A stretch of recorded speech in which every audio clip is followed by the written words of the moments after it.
I'm going where the weather suits my clothes. Going where the weather suits my clothes. Going where the weather suits my clothes. Oh Lord, I ain't gonna be treated this way. Way down in Tennessee. Let your one come across. After a couple of hours of sound checks on at least a dozen instruments, the Grammy-winning Carolina Chocolate Drops are fine-tuned and ready to go for another sold-out show at the Bijou. And the members of the band are as eclectic as the instruments they play. Rhiannon Giddens from North Carolina sings, plays fiddle, kazoo, and banjo. Yeah, I'll play something with the banjo with them. Giddens founded the group with Dom Flemons of Arizona, a one-man band who can play just about anything. Chug a little hill, now get your fill. There's also Layla from New Orleans and Hubby Jenkins from New York City. And when the Carolina Chocolate Drops pack the house, they entertain and educate with music history.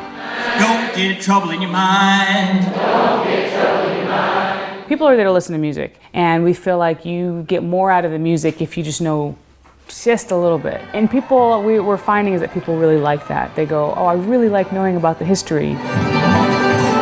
Tidbits like the banjo's origins as an African instrument played by slaves. Knowing that this is an 1840s replica banjo, if I play something on this banjo, that sound, you all of a sudden go, oh, I can hear where that used to be, you know, a gourd banjo, you know, African instrument. Well, the bones are actually cow short rib bones. They became popular through the blackface minstrel shows.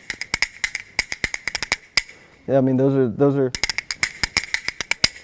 different things that are happening rhythmically. While teaching is now in the Carolina Chocolate Drops bones, when the group first got off the ground, their own education included an obscure film about a black East Tennessee musician. You know, Dom had this documentary. The movie Louie Bluie. And so we're watching this and just go, man, this is awesome. Like, this dude was so cool. The town that I grew up in was called Follett, Tennessee. Completely blown away by his story, which tells a lot about Black String Band. The music was really great as well. He plays this old-time tune with this white piano player. And it was actually the version of Cackling Hen that he does that just totally knocked us out. And it was just like, oh my God, this jazz fiddler knew all these old-time tunes, just kind of like brought it home to us. We're just all about Louie Bluie, and it was just Louie Bluie this, Louie Bluie that. Before Armstrong was nicknamed Louie Bluie, he played with his brothers in a band called the Tennessee Chocolate Drops. We were just talking about how cool it was that he was in a black string band called the Tennessee Chocolate Drops, and I was like, well, why don't we just call ourselves the Carolina Chocolate Drops? I mean, it was really like that casual. So we just said Carolina Chocolate Drops, and that was it. After the Tennessee Chocolate Drops, Armstrong's musical career mostly used his band members' real names, Martin, Bogan, and Armstrong. Carl Martin, Ted Bogan, and Howard Armstrong have been playing together for 40 years. Let's give a party, let's give a party, give it right here, give it right here. The group, billed as one of the original black string bands, could play just about anything with notes. And a lot of that diversity derived from Armstrong's childhood in La Follette, where the local iron company recruited skilled European workers to operate the blast furnace. Howard learned German and Italian from neighborhood children. And the guy said, you speak nice Italian. And I felt so fine, I just couldn't eat those grits and gravy when I got back home, you know. Armstrong's appetite for international cultures melted multiple musical backgrounds into majestic melodies. I had old Bogan singing songs in German and Chinese and everything else. God said, my God, whoever saw a black Deutschman they grow up. And he'd be singing, Ach du lieber Augustin, du liebst mir im Herz. All this just going on. Well, they say music is a universal language. A guy'd rather hear you play a beautiful song than hear you running some jive on him, you understand? And Armstrong spoke the universal language with fluency rarely found among even the finest fiddlers.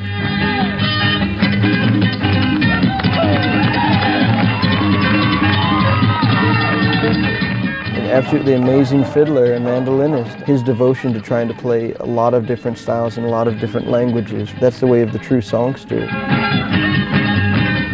I didn't have time to think of hate, prejudice, and all that stuff. I played songs that people wanted to hear, black and white, and went on about my business. Armstrong's all-around artistic ability gave him a signature style in almost everything he did. I can't believe that. Ain't that something? You got the finest cursive I've ever seen. This guy's an artist, man. Thank you very much.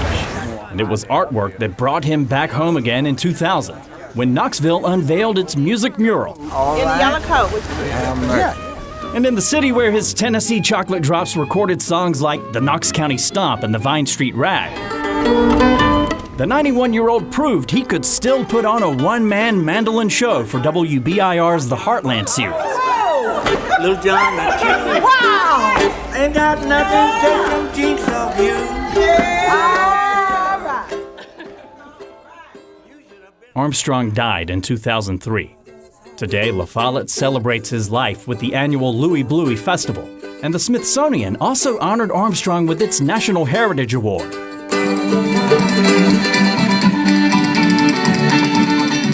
Now Armstrong's legacy lives on with a new generation of Grammy-winning musicians who play black string band music and build upon a rich American heritage.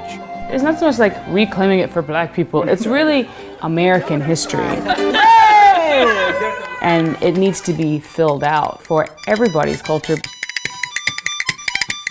Our society is strengthened when everyone can be together. In Knoxville, Jim Matheny, WBIR 10 News.